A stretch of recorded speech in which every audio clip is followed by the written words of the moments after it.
Hello and welcome to the i3 podcast. My name is Wouter Klein and I'm the Director of Content for the Investment Innovation Institute. For more information about our educational forums for institutional investors, please visit our website at www.i3-invest.com. There you can also subscribe to our complimentary newsletter i3 Insights, in which we discuss investment strategy and asset allocation questions with asset owners around the world. Now, as you all know, we love our disclaimers in this industry, so here's ours. This recording is for educational purposes only. It does not constitute financial advice. Please enjoy the show.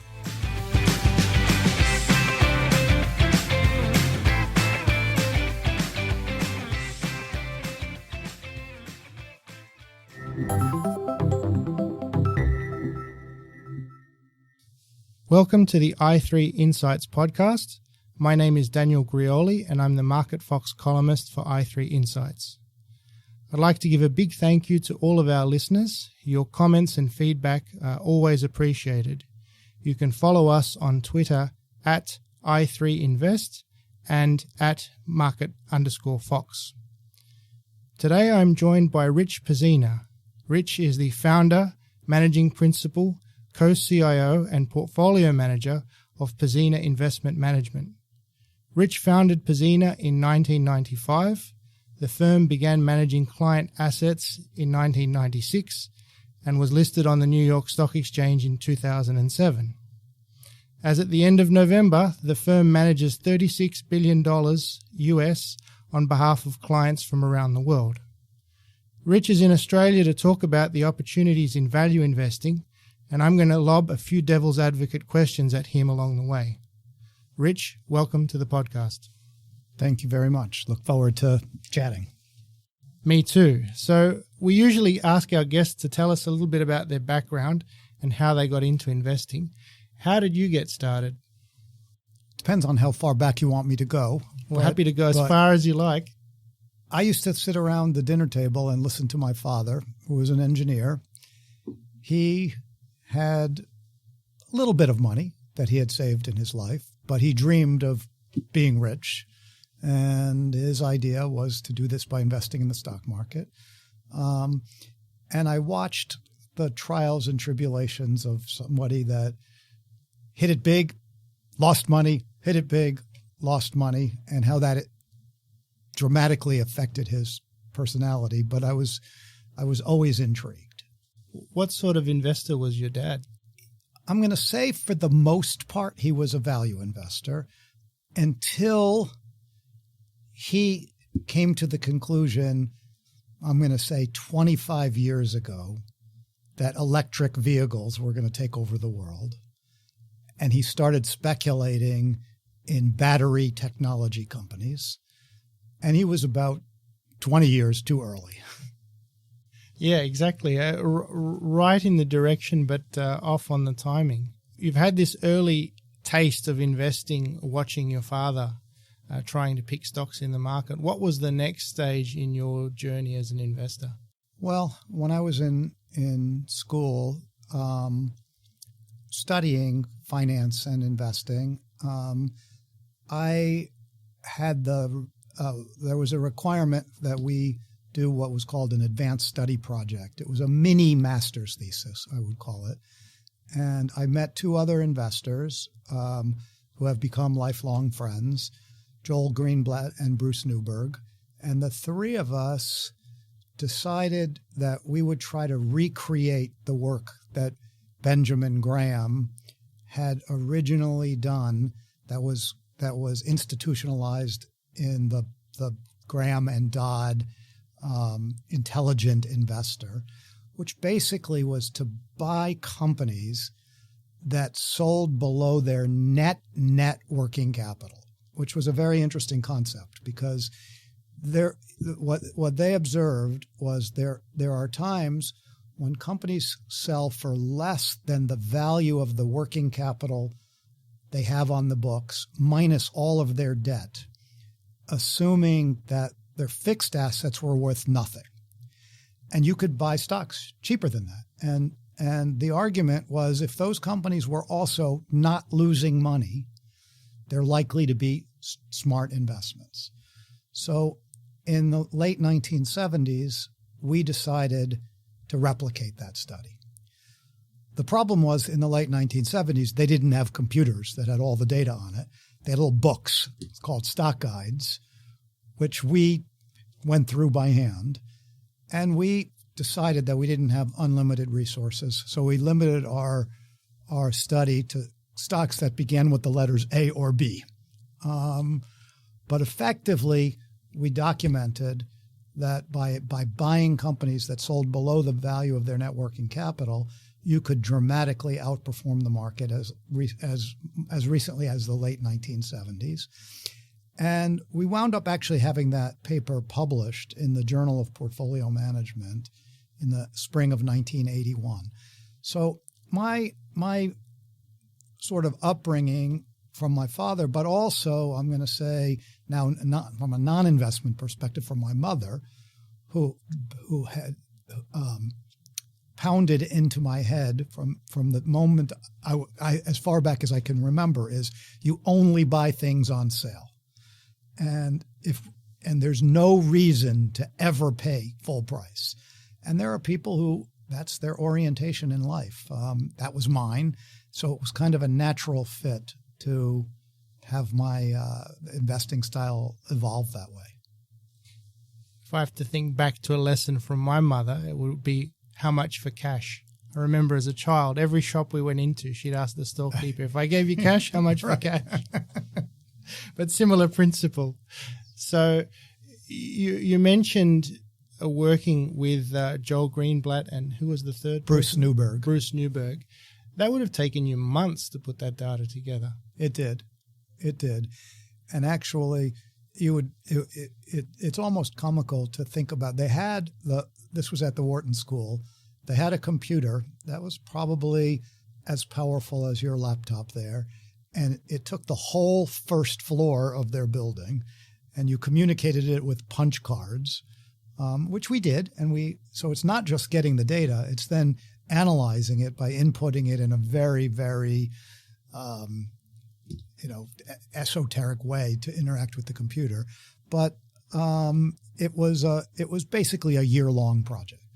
Now I'm skipping ahead a little bit to some of the things that we're going to discuss a bit later, but do you think part of the fact that the value premium existed at the time in the late 70s was because it was just so hard to measure value? And maybe today, now that it's so much easier, that's affected value investing? I don't think is accurate. It's interesting that if you look back over history, there have always been these cycles where value investing has worked and didn't work. And so if you go back to the 60s, we were in a period what was called the Nifty 50, where you had all of these emerging consumer stocks that were growing like crazy, branded consumer products that created very high valuations. And there was a whole sector of the market that was left behind because people just wanted the excitement of being in the sectors that are working. And you can see very significant parallels to today's markets where people talk about disruptive technologies and want to invest with the companies that are disruptive and leave others behind. And I think value investing, I don't think the measurement is the issue. I think the issue is human nature, which is you want to invest in what's hot and what's working. And when something is in the other camp, and really the only reason that stocks would sell below their net working capital in 1979 was because they were not hot and not interesting.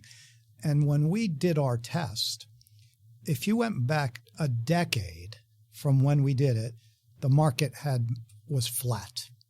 So there was just no interest in the market. High inflation period. It was a high inflation period. We ended the Nifty 50 with massive recession. that was originally caused by the Arab oil embargo in 1973 and in the mid-'70s. And then inflation was created, and this was the stagflation period in American economic history, and the markets just did nothing for a decade. I think in real terms, it was one of the worst performances for U.S. stocks, if I remember correctly. It was, and it was one of the worst performance period for U.S. bonds in real terms too, because if you actually think about, if you had bought a 10-year treasury late in the 60s, you would have gotten a yield of, 4%, and then you would have experienced a decade of double-digit inflation, and you would learn what it feels like to lose money in a bond investment. Maybe we'll experience that again sometime in the future. There's a reasonable chance of that. So when you were putting these portfolios together, were you able to construct reasonably diversified portfolios of nets? Were there enough of them out there, or were you basically taking a punt on 2 or 3 stocks? No, there was not 2 or 3 stocks. But I would tell you that when I did this, and I was a university student, I was completely unsophisticated on things like risk control. And so I'm sure there was massive industry concentration. But there was enough companies that it wasn't a few stocks. Amongst the stocks with the letters A or B, I think we wound up with 20 or 25 stocks that met that criteria. Okay. I'm surprised. I thought it would have been fewer than that. I don't know that if you replicated that today and used the exact same criteria, I don't know that you would find any stocks that met that. Well, that's, I guess, one of the things that Ben Graham found with that strategy is that it worked very well out of the Depression and during the 70s when stocks had been crunched by the conditions that you just mentioned. But right. Outside of that, I guess he had to adapt his methods and use some other tools such as normalized earnings, which is something I know you're a big believer in. Correct. So we know, or some of our listeners might know, that Joel Greenblatt went on to bigger and better things. He has one of the best track records in hedge fund investing. Where to for you after Wharton? Well, I took a detour and went to work in the oil industry. I viewed investing as a hobby at the time, that was something that I would do in my spare time rather than a career. And off I went to work for a big oil company. If you think about the environment we were in, oil prices, if I converted them to today's dollars, hit $100 a barrel for the first time ever. And oil stocks at their peak were about 30% of the market in the market's total cap. And so the industry was hot. And it seemed like a very exciting place to go work. And it was a very exciting place to go work, very dynamic, lots and lots of capital spending. And as a newly minted financial analyst, the idea that you could get yourself involved in these giant opportunities and have an influence on them as a young man was actually quite interesting. I learned a lot about some of the craziness that happens in valuation. And I don't know if you want to be... Please tell us. Give us some examples. Let me get my years exactly right. In 1982 or 83, the United States opened the Gulf of Mexico to open season for the oil companies. And they got to nominate blocks of offshore blocks that they wanted to drill for, but it was a sealed bid process. So you could do your analysis, submit a sealed bid, and the highest highest bidder would get awarded that block, and they would get the right to drill and get all the oil in that. So I worked as the financial guy in the offshore division of Amoco Production Company, and with a geologist, an engineer, and geophysicist. And we got very excited about one prospect. And we wanted to bid about $1.2 million to acquire this block. And the spending authority of our little division was $1 million. So we had to make a recommendation to the next level of management, which was the regional management that had $5 million of spending authority. But they saw this And they had to have this block because they really thought this was going to be hot and wanted to bid $6 million. So they had to go to the corporate parent, who wanted to bid even more, and went to the board. And we wound up bidding $93 million on the company that I had analyzed to be worth, a block that I had analyzed to be worth $1.2 million. And then they opened the sealed bids and we won. And the second highest bid was $700,000. And we had bid $93 million. What happened after that? What happened after that is when Amoco did all of its post-analysis of everything they spent, all the oil that they found on both the blocks they paid a lot for and the ones they didn't pay a lot for, their aggregate rate of return on that investment was 0. So it shows you how emotions can drive perceptions of value that can often be massively different than the underlying arithmetic suggests. It's a great example of the winner's curse. And it's called the winner's curse, actually. And in a competitive bid situation where there's massive uncertainty about what you're bidding on, the winner is the most optimistic person. And by definition, they're probably over-optimistic and therefore not going to get a high return. Very good. So after experiencing the highs and lows of irrational human behavior at Aramco, what was the next? Amoco. What was the next stage in your career as an investor? Where did you move on to? So I spent about 6 years working in the oil industry and decided that the big company environment wasn't for me. And I got a call from a headhunter that said, would you like to be an oil industry analyst, working for a big brokerage firm, publishing on the oil industry? And I said, no. Why would I want to do that? I've read some of their reports, and it didn't look like it was a professional level job. And the person said to me, you can make a lot of money doing that. And I said, well, why would anybody pay these people a lot of money? I was very naive about this.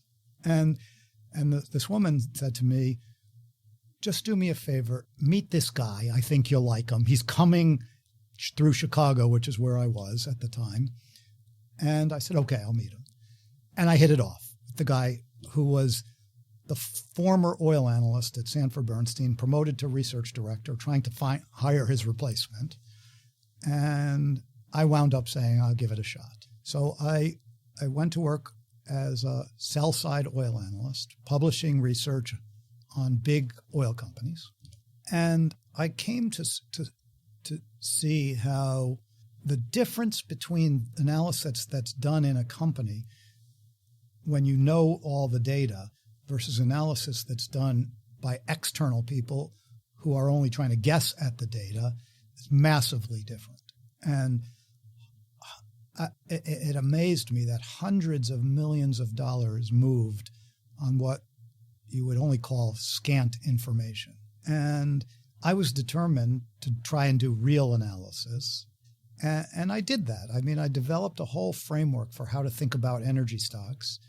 And it just so happened that this was when oil prices finally collapsed. So when I got out of school in 1980, oil prices hit $100 a barrel. By the time I left the oil industry and joined Sanford Bernstein, oil prices had fallen into the 20s in the same current, in the current dollars of our current time. And so it was like a field day for me because it was clear that at that low a price of oil, you could not find enough oil to meet the demand. So oil had to be higher.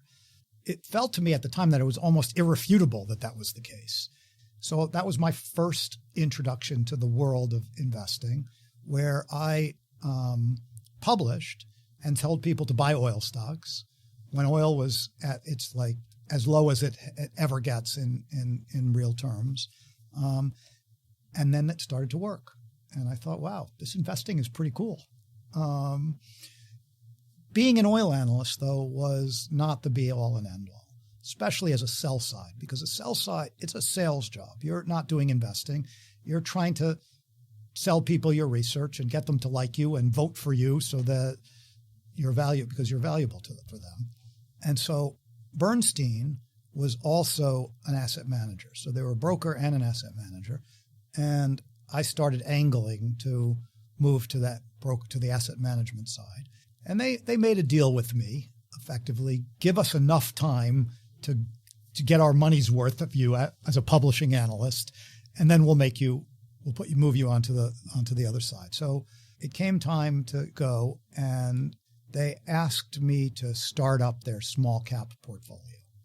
And so it was interesting. I went from a big oil company expertise to buying small company stocks. And I was turned on by this in terms of developing an investment process, hiring a team to help me do it, and having sort of what I thought of as the world as my oyster to be able to practice the trade that I believed in. Bernstein also believed in. Bernstein was a traditional, research-driven, real value investor. It was a very nice fit. And brought that to launch right around the time that Bernstein was deciding to make some changes, personnel changes. And they asked me to take on the job of running all of research for Bernstein's asset management business. So I said I would do that, but I didn't want to give up the small cap, which we were just about to launch.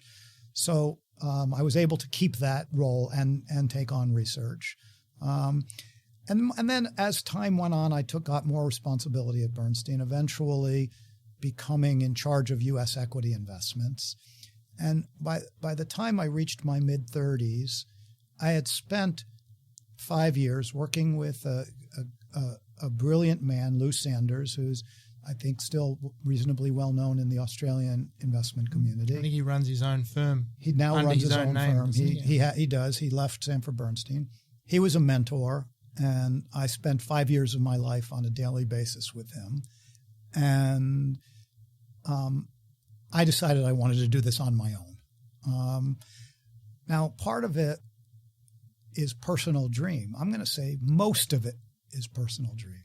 And I witnessed some very, very rapid growth at Sanford Bernstein. And I watched what happened as the company went from being this sort of boutique manager building a concentrated 30-stock portfolio to being a multi-billion-dollar manager where the money that they were invested started to swamp the capacity to create the same kind of portfolio. And they started going from 30 stocks to 40 stocks to 50 stocks to 60 stocks. They started cutting off the low end of the cap range because they didn't have the liquidity to invest in that. They started adding quantitative overlay tools to try and control risk. And it became less interesting for a real value investor, a real researcher. So when I decided to leave, I said, you know what, I want to try and replicate some of the good things that Bernstein had. Great research, systematic approach to thinking about when you buy and sell, but without the computers to do mumbo jumbo that nobody really understood, and with a commitment not to take so much money that you can't continue to do what you set out to do. And that was that. So I left and started my own firm. Most people said I was nuts. I think you have to be nuts to do something like this. It's especially when you've had some success in a career. But later in life, I heard this interview that was given by David Rubenstein from the Carlyle Group, and he told the story about how he started his company. And he said he was a lawyer and he wasn't that good at it, and so he quit. And he dabbled in something else, and he went back to the law. And he read an article that said most businesses are started by people between age 21 and 36, and I was 36. So I started the Carlyle Group. And I was 36 when I started my firm. I didn't read that article, but, at some point it becomes too late to do something like this. You have to have some degree of craziness. And there's this optimal time when you have enough experience, but you're still naive enough that you do something like this? Well, I started mine at 38, so close, maybe Okay. a little older. Well, but, people live longer now, so you've got to adjust yes, it upwards. Yes. So there's so many ideas in that answer that you just gave about the journey through Bernstein and into Pzena, and I want to unpack some of those ideas. First, I want to go back to where we started talking about sell-side research. When you're a sell-side researcher, you have to publish. And I've always thought that changes your process in that you can't not have an opinion. You're in the business of offering an opinion, whereas as a fund manager, you can not have an opinion about a lot of stocks and still create a portfolio about the ones where you do. Do you think having to have an opinion has an impact on the way you do your research? Absolutely. What are some of the effects of that? Not only do you have to have an opinion, but you have to have a soundbite. You have to have something. You have to have a reason to call your clients to tell them something. And by the way, you don't have enough brilliant thoughts compared to the number of phone calls you have to make. So it's not that exciting of a job, right? Did you find you were making stuff up? Like, I'll give you an example. I don't mean in a bad way, but I have a friend who was a very senior portfolio manager, but before he became a portfolio manager, he started out on the sell side. And he's Australian, but for a while he was working at Merrill Lynch in the US. And he told me the story of when he decided he wanted to move on to the asset management side. It was one of the stocks that he was covering was involved in a merger. So he had to stay up all night to revise his estimates and work out what the impact of the merger would be. And that was back in the day when the research was published in hard copy. So he managed to get it finished by about 3 a.m. and get it off to the printers so that it would make the next day's run. And he said he had this epiphany at 3 a.m. Maybe it was the fact that he was overtired and overworked, that he was basically speculating on what would happen because he had to meet a deadline. And he had no idea what it would do for the stock. And I think he'd been doing it for about 10 years by that stage. And he said, look, there's got to be a better way to use my skills and my time. Did you ever have those sorts of experiences? I'll give you my example of a similar story. One of the things that happens when you're an oil analyst is people want to know what your thoughts on oil prices are. And they want to know what your thoughts on oil prices tomorrow are, not long term. And there are OPEC meetings all the time, and there are political events that happen. So we were in the period where just before when Iraq invaded Kuwait, which is, what year was that? In 91? Yeah, I think so. 91. So one of the things that you do to be able to have something to talk about is you find consultants.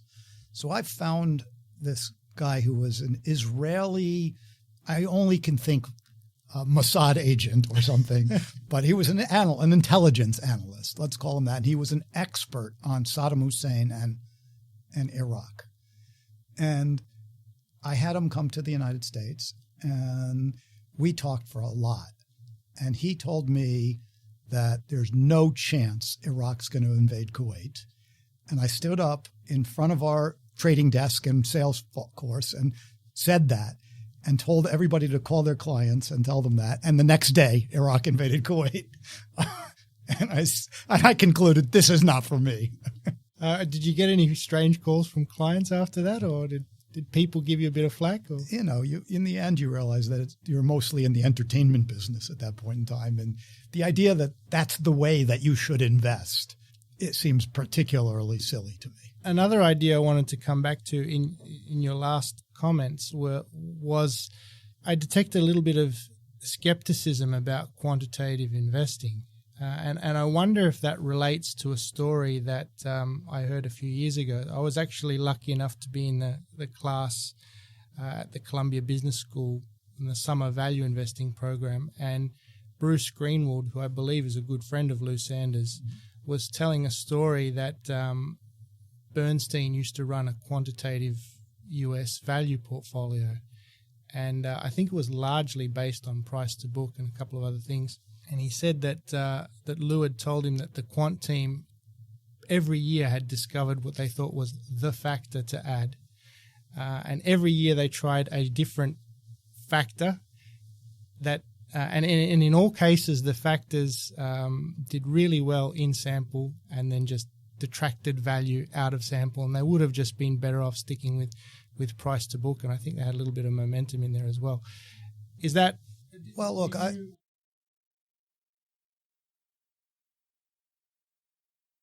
yes. First of all, when you actually have seen how quantitative models are developed, when you get these multivariable, highly statistically engineered models, they can't possibly work, because you're going to look at 20 years of data, which seems like a lot of data, and it's really not enough to draw statistical conclusions, particularly when you're going to say there are 25 factors that contributed to that performance, and now I have the coefficient that's going to go on every factor to give me the answer.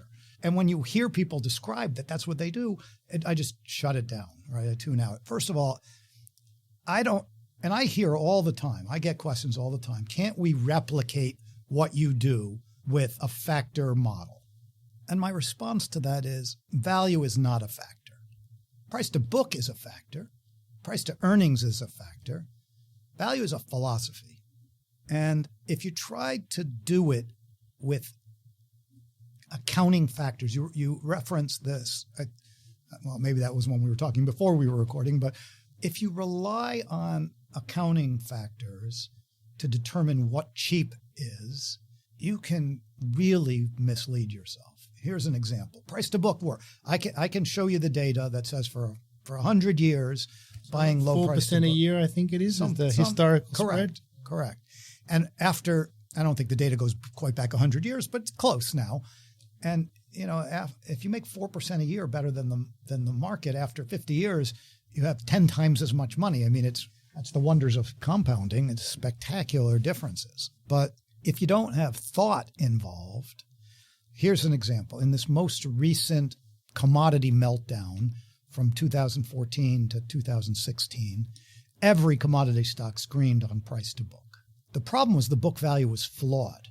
And the book value was flawed because in the period leading up to the downturn, commodity prices were so high that you were making so much money that you didn't care how much you spent in building a new facility. So, for example, iron ore, which was the most egregious version of this, for 100 years, the average profit was about $10 a ton making iron ore, and it got to $140 a ton.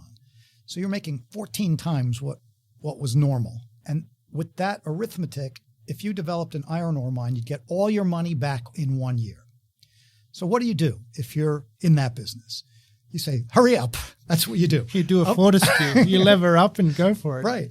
And by the way, when every company in the industry decides at the same time that they want to expand, they bid up the price of government concessions. They all bid for the same engineering talent. They have the same labor pools that they're bidding the price up. They get expedited delivery of steel to build the plant.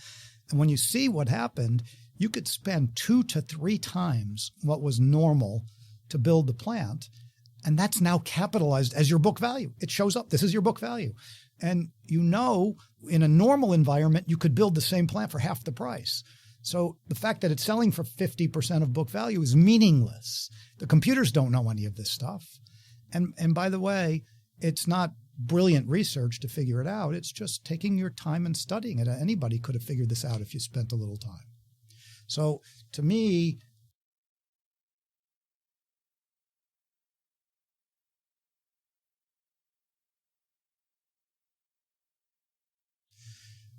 but every factor is imperfect. Do you think, though, the factors capture enough of an effect?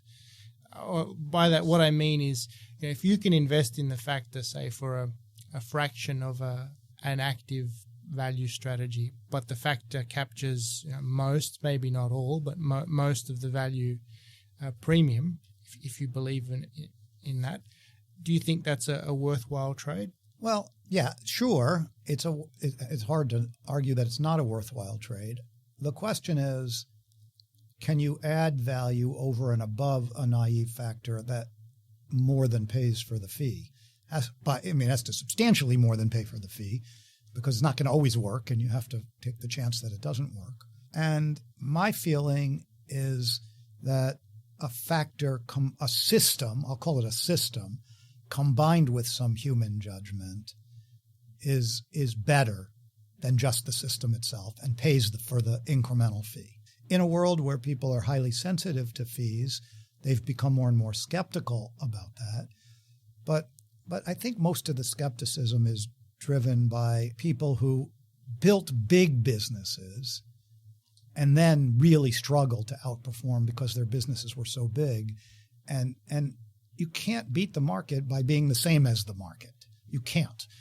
So if I'm a pseudo index provider and trying to charge an active management fee, there's no good argument for that. So yes, switching to something different than that is good. I think switching to a value factor-based model is fine. But I actually believe that human intervention can be positive. It can be negative too. The emotions can take you in the wrong direction.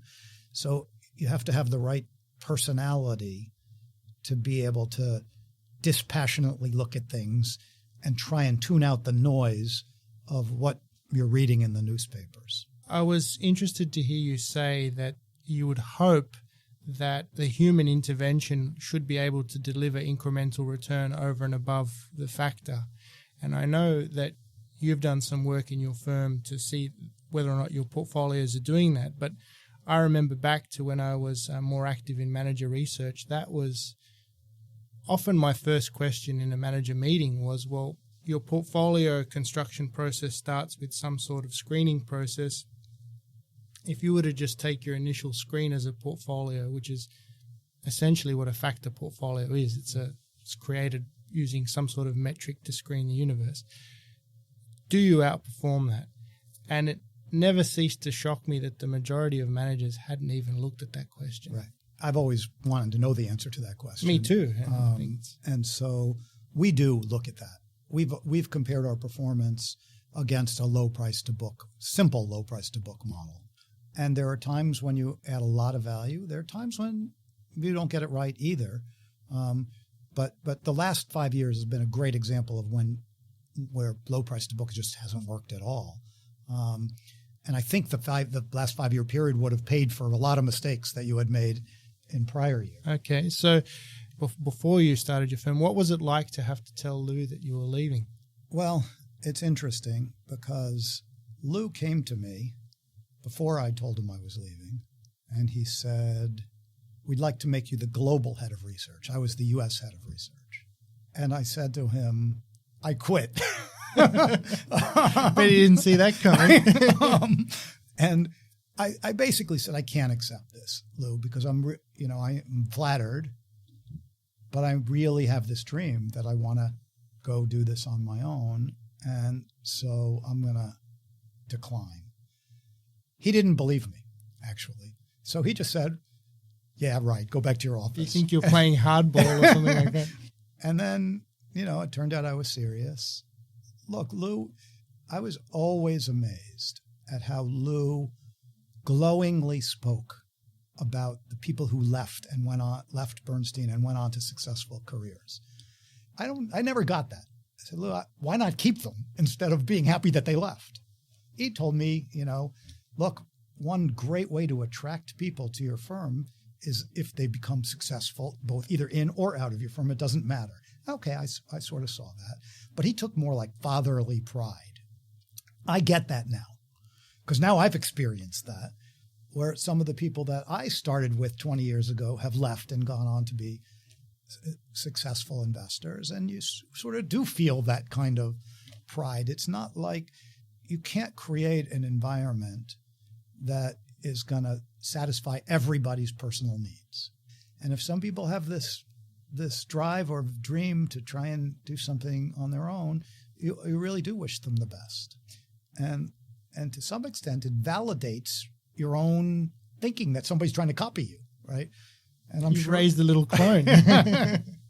That's a great attitude to have, that you can be so magnanimous and supportive of. Don't forget, this is a very gigantic market. I mean, the size of the stock markets globally are trillions and trillions of dollars. So, these guys are not starting another BlackRock. They're starting another small firm, and there's plenty of assets to go around. And it's not, I mean, it is competitive, obviously, but it's not competitive at that level where you're worried that they're taking food out of your mouth when they leave. So you've turned Lou down. You've made the decision. How do you start an asset management firm? You have to be naive. That's really what I told you. So one of my Did you have any clients on day one? Joel gave me a little bit of money and said, here's something to get started with. And he let me use his conference room as our office.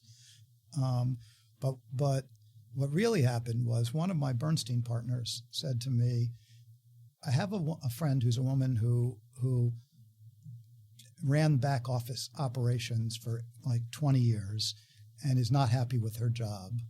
Maybe you should talk to her. So I talked to her, and she started asking me, well, how are you going to do this? How are you going to handle this? And how are you going to do that? And I'm thinking to myself, I didn't even know you had to do those things.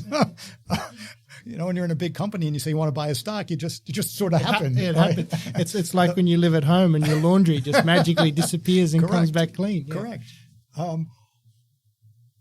So, part of me said, God, if I'd known that, I might not have quit. But she was a godsend in the sense that she knew how to do that. And so I didn't ever have to deal with anything about portfolio accounting and reporting to clients and, entering all the data from the trades into the system and that kind of stuff. So I started with 5 people. She was the chief operating person. I hired 2 analysts. And basically the way I got the analysts are I said to what now were my former colleagues at Bernstein, can you give me your reject pile of your resumes, that people that you've chosen not to hire? And they said, sure. So I took their reject pile and I found 2 guys, both who have gone on to very successful careers in other firms. But I remember going back to my wife at the time and saying, I just met the smartest guy I've ever interviewed in my life. Now, these people had no prior investment background. They were just raw smart. And we set up shop with the little money that Joel had. And Joel was my backer, basically. So he owned a stake of the business in exchange for funding the startup costs effectively. How did that work? Because as an investor himself, did he have views on what you should do or how you should do it? Or he left it all to you? No. He had one view, right? He said to me, I don't believe in pure value investing. I think you should take the results that you had in your own record at Sanford Bernstein and go back and exclude the 1/3 of the portfolio that are the worst businesses that you can objectively measure. And he wanted me to objectively measure by the normal return on equity. Take the companies who had the lowest 1/3 normal return on equity, exclude them. And I said, it's not going to make any difference. If you buy cheap stocks, doesn't matter if they're good businesses or bad. If you're buying them for half price, it works. Well, I was wrong. I was completely shocked when I did that analysis. So he convinced me not that you should seek out the highest return on equity businesses, but that you should weed out the lowest, right? And now I sort of get it. But if you're investing in companies that permanently, in their normal state, barely earn their cost of capital, even if you're buying them at half of what you think they are, what their value is depreciating over time rather than appreciating over time. So if you don't get the timing exactly right, it's a wasting asset that you're buying and you're just barking up the wrong tree. So that worked for me. I actually modified the way I thought about it very, very early, really before we started managing client money. Tell us a little bit about your approach to managing money. We mentioned earlier that normalized earnings is a big part of what you do. Take us through it. There's no secret or magic about value investing. Every investor that you ask, what do you do, will all say basically the same thing. I buy good businesses at low prices. Who doesn't want to buy a good business at a low price? There's a problem, though. Good businesses don't sell for low prices. And, for 30 years, I've been looking for the rapidly growing company with the great management team and the high margins and the unassailable franchise and the clean balance sheet for a low price, and I'm yet to find that. So how do you think, what makes something cheap? Well, what makes something cheap is once one of those things is missing or one or more of those things is missing. And so you can choose to pay up, but then you're not really a value investor. Then you're betting that the company is going to be even better than everybody thinks it's going to be. To me, that seems very hard to do. Fortunately, businesses have problems, and the problems are not always permanent problems. So something can go wrong, and that doesn't mean that the franchise is no longer valuable. And so the question is how you identify that. So the concept of normal earnings is to say, well, businesses have periods that are great and periods that are not so great. And if you look over history, there is some kind of cycling around that average. And, it's formally called regression to the mean, but in reality, what it is human nature, right? If you're running a business and bad things happen and your earnings disappoint, and you're running the company, what do? The answer is something. You don't stick your head in the sand and say, oh, well, you actually change your product, change the people, lower your costs. You do something. And most people don't want to believe that that's going to work because the most recent actions of this management team were that they produced bad results. And now they're telling you, oh, don't worry, I'm going to fix it. And people don't want to believe that until it happens. So what you can do is you can start. And for us, the concept of normal, we do it in two stages. One is naive. That would just be the average of the history. So I can look at the last 10 years and say, what was the average growth rate and the average margin of this company and extrapolate that into the future and rank stocks based on their price compared to the earnings that you would naively extrapolate from history. So I would call that the naive normal earnings estimate. So what's at the top of the list when you do that ranking are companies that sell for a low price relative to what their histories suggest they ought to be earning. Usually they're not earning what their history suggests because the computer is just drawing a straight line through this. The computer is naive, and the actual deviates from that. And so you have a very rich universe then to go in and say, well, are these problems temporary or permanent? Is this business really any good, or is it structurally impaired?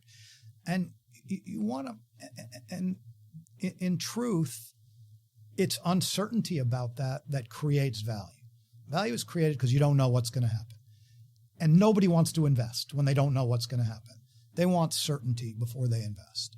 And so when there's uncertainty, you very often get the ability to invest in skewed outcomes, meaning if the company succeeds at restoring their former luster, but which, by the way, they're trying very hard to do, you make a lot of money because you bought it at a low price. And if they fail, you don't lose a lot of money because the market already thinks they're going to fail. And that's skewing that makes it work. But you have to have some concept of what's normal to be able to execute this strategy. So for us, normal is what should the business be able to earn over the long term, given its history, given the industry that it competes in and its particular strengths or weaknesses, and given the management and its business plan, what's it rational to believe that this company should earn?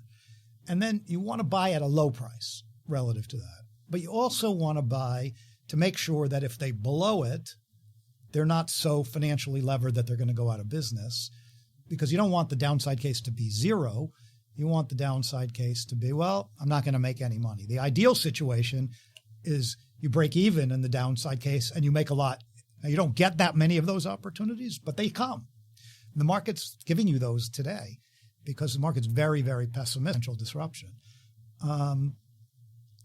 I guess that's a good segue onto the reason for your visit to Australia, and that is to talk with clients about where you're seeing value at the moment and where the opportunities lie. Yeah, look, value cycles happen because everybody adopts the same opinion about the market. And usually when the value spreads get very wide, meaning cheap stocks are very cheap compared to expensive stocks, it's because of a narrative that develops in investors' minds. I don't think you can have an investment discussion today without the word disruption being used. I mean, it is multiple times, right? And people are seeking out disruptive technologies and shunning companies that are potentially in the crosshairs of the disruptors. And then when you have some successes, like obviously Amazon is a huge example of that kind of success, people then believe whatever Amazon does turns to gold, even if what they're trying to do next is not as obviously going to work. So the idea that you could sell a book online cheaper than the process of producing one and shipping it and sending it out, okay, that's about as obvious as you can get. And they've expanded it quite dramatically. And so they've been very successful. But we're at the point now that anytime anybody mentions Amazon's getting into that business, the incumbent stock prices get killed. Well, we saw that with healthcare, didn't we? Totally with healthcare, right? So if you took a drug distributor and Amazon doesn't say anything. Amazon is a secretive company. So you're hearing stuff. And I think Amazon's modus operandi is to try a lot of things. And some of them were going to work and some of them are not going to work. But the market, when they hear that they're trying, just believe everything is going to work. And so drugs is a very, very different concept than me ordering toothpaste online. I push a button and the toothpaste comes and my credit card gets charged. Drugs, you can't do that. I can't push a button and drugs come to my house. I have to get a prescription from a doctor. I have to deal with an insurance provider. A licensed pharmacist who's responsible for my life has to evaluate the drug interactions and make sure that it's safe. It's just complicated. It's not like this mode of getting drugs delivered to you is a very new concept. I mean, they used to call it mail order drugs, but mail order has been around for decades. It's just hard. If you've ever tried to order drugs that way, this is my own experience. You push the button to say, I need a refill, and then it doesn't come. And now you run out in your house. So you call the provider and say, how come my pills didn't come?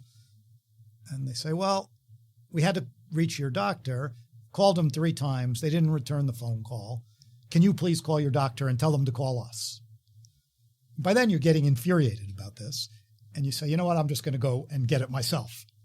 And you call the doctor and say, could you call it into the local pharmacy so I can go and pick up the prescription? So it doesn't mean these are insurmountable problems. I don't mean to suggest that. I just mean to suggest that this is very, very different and difficult. So when those distributors get priced as if Amazon's going to be successful with 100% probability, and this business is going to waste away over time, you sort of say, maybe I should invest because I don't know, but if the worst case happens, I'm just going to collect the money for the next 15 years and then they'll be out of business and I'll get my money back. And the best case is it's hard and Amazon doesn't, and I actually make a lot of money. And so that's the kinds of things that are available in the marketplace today. And the reality is disruptive technologies have been around forever. And this is not new.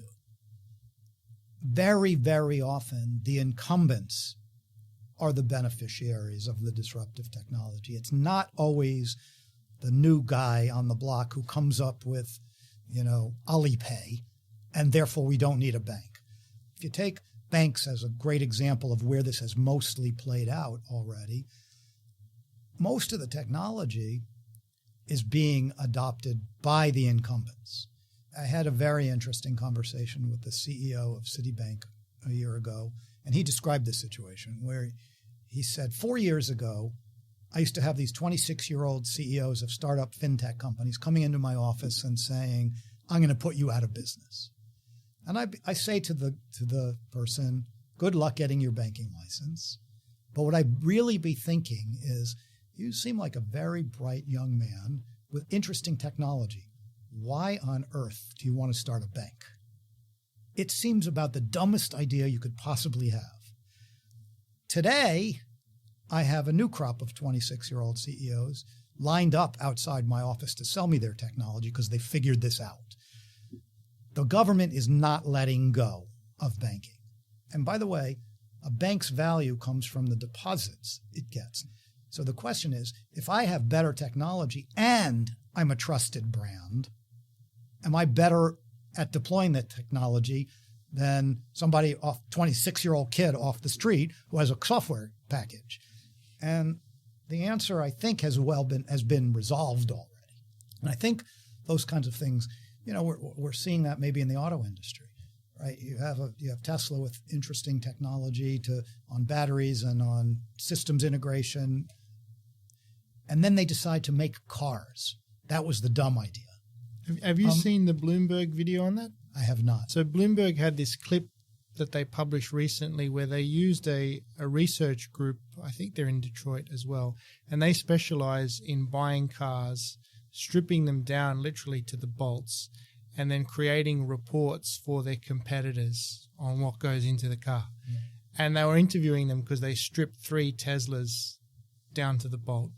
And it was very interesting because what they pointed out was that the battery technology and the software and hardware that goes with that was by far the best in the market by a huge margin. But what they then went on to describe was that the construction of the car itself, particularly the chassis, was really, really poor. And they gave one example. They literally showed a wheel arch in a Tesla, and it was constructed out of 8 separate parts. And they were saying, this is just crazy. No car manufacturer would do this. They would construct it as a single piece. And no wonder Tesla's having all of these production delays and all of these things, because they're just not making cars in a sensible way. Well, I think it's because it's hard to make cars, right? And by the way, Tesla still is selling cars at $90,000 price points, and they're not making money. And to be a successful car manufacturer, you have to do this at a popular price point, mass produce at a popular price point. Just imagine if Tesla went to all its competitors and say, I'm going to sell you my technology at a 50% margin and let you make the cars. Now, they might have not had the market cap that they have today, and if they don't figure out how to make cars, they're not going to have that market cap in the future. And so most car manufacturers are not brilliant technology people. Other people invent the technology and they incorporate it into the cars. That's a sensible industrial model. Today, if you went and bought any luxury car of any brand, they have all the pre-autonomous driving technology in there, the lane warnings and the automatic braking and adaptive cruise control. And pick a brand. You can't tell the difference because they bought it from somebody else and they're just installing it, the sensors and the software and the systems integration. And that's much more sensible. So I can buy a big car manufacturer today as if they're not going to be in business 10 years from now, which seems unlikely to me. So disruption is obviously a source of opportunity for value investors. What are some other sources of opportunity that you can tell us about at the moment?